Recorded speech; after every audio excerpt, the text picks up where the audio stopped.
The next group of organisms, the next phylum we're going to discuss are the bryozoa. These are also known as moss animals. They have a U-shaped gut with the anus close to the mouth, not the best idea. They don't have circulatory, respiratory, or excretory systems. The adults are sessile suspension feeders, meaning they just sit there and get their food from the water. A colony is started by sex and a larva settles, and then it reproduces by budding to form a clone colony. It has a small brain and a nerve ring around the tentacles, and the crown of tentacles it has is called a lophophore. That's their distinguishing trait. So here's the lophophore. Here's the little home that it lives in. It filter feeds using the tentacles to catch the food, and this shows you that they're individuals that are all kind of linked together in a colony. When I learned about these in school, I was sure my teacher was making them up. I'd never seen a bryozoan. But here on the coast, you guys totally have. This guy will wash up when there are big storms. This is called Flustelidra corniculata. It looks like a plant, but when you put it under the water, it has a bunch of lophophores shaped like this. It also has some individuals that are these brown spiky things. Those are used in defense. If you've ever looked at kelp that's washed up on shore, you'll often see this lacy stuff on the kelp.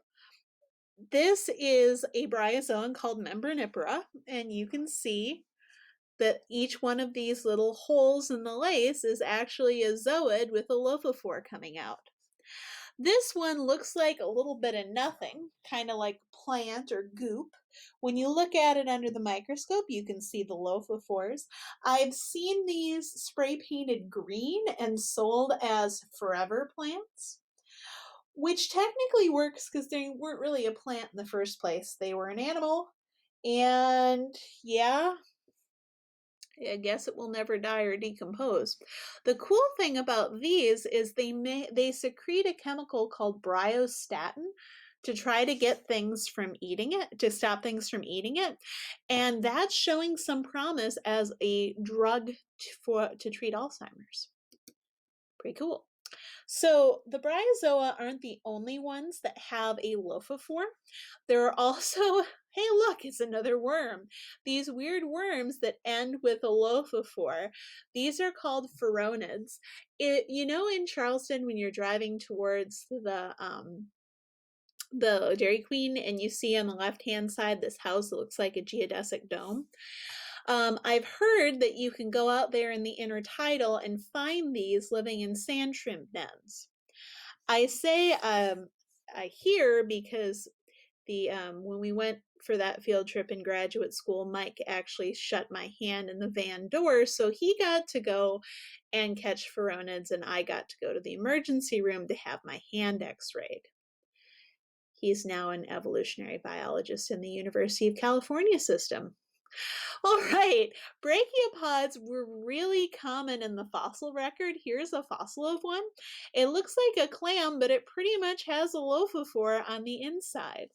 The really weird thing is, in the Gulf of Mexico, there are brachiopods. They're stalked brachiopods that live on the bottom, so it's this with a little stalk coming out of the back. And they're eaten by sturgeon, so it's like a leftover food chain from millions of years ago. Okay, rotifers. Other cool, weird little critters. Rotifers are bilaterally symmetrical. They have a complete gut that's regionally specialized, so different parts do different things. Its head has a crown of cilia. On the posterior end, there are toes or adhesive pads. They have like little baby kidneys, but no circulatory or respiratory system. And here's the weird thing. Males are reduced or absent, meaning there are some species that have given up men entirely.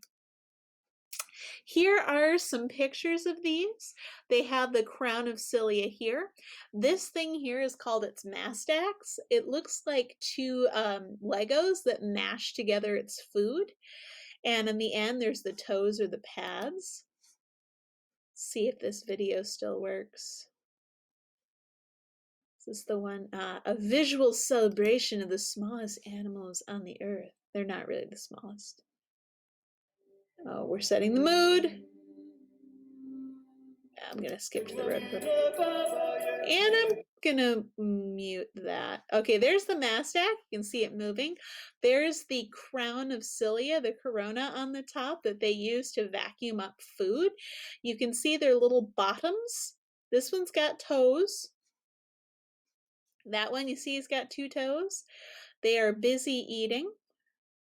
There's some more of those, so they can kind of worm around using their toes. He's actually touching the cover slip there. Yeah.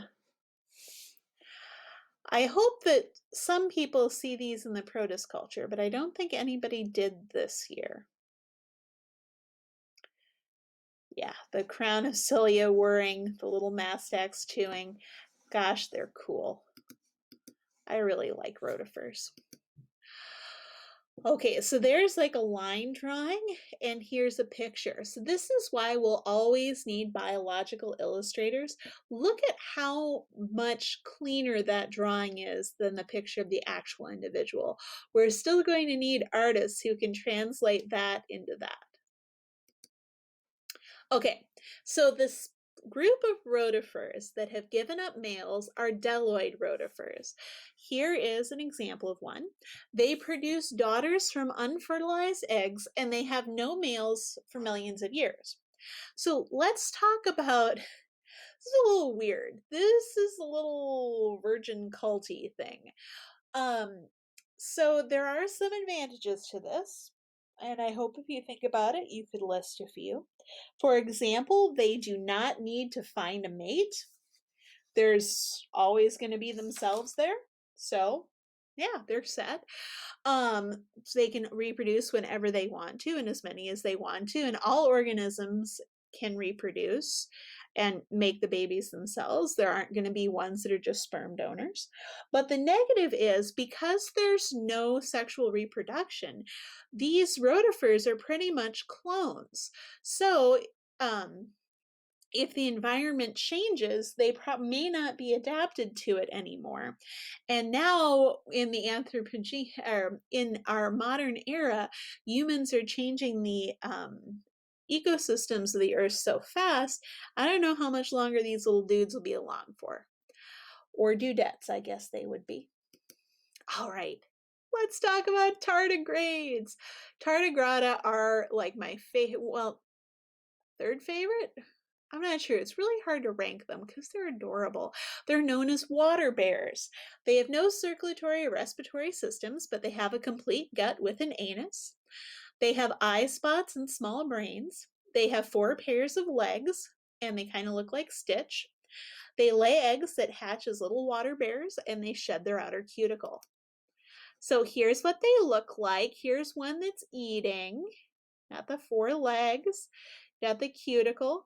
Here's one that's a scanning electron micrograph. It just has this little sucker mouth. I don't know, I think they're cute. And here's their party piece. They can form a cyst. This cyst is basically, they're totally dried out, and they can remain in this state for months. On the trees here in North Bend, if you look at the lichens, if you collect lichens during the dry season and then you rehydrate them, you'll probably find water bears. I've done this a couple of times. The other cool thing is, as they're rehydrating, they'll also suck up DNA from their environment, just like bacteria do. And genes that help them end up staying in their genome. So they can actually pick up some really cool traits this way.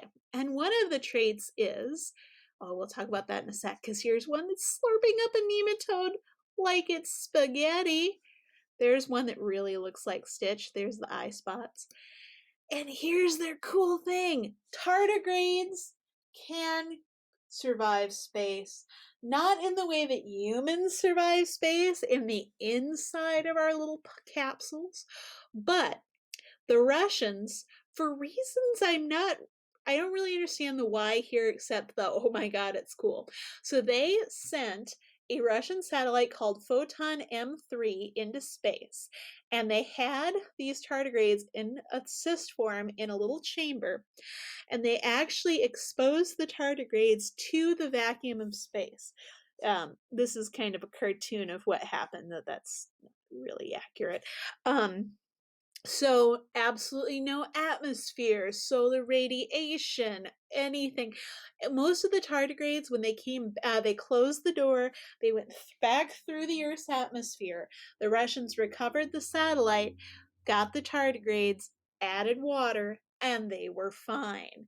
So tardigrades can actually live in outer space, which is really, really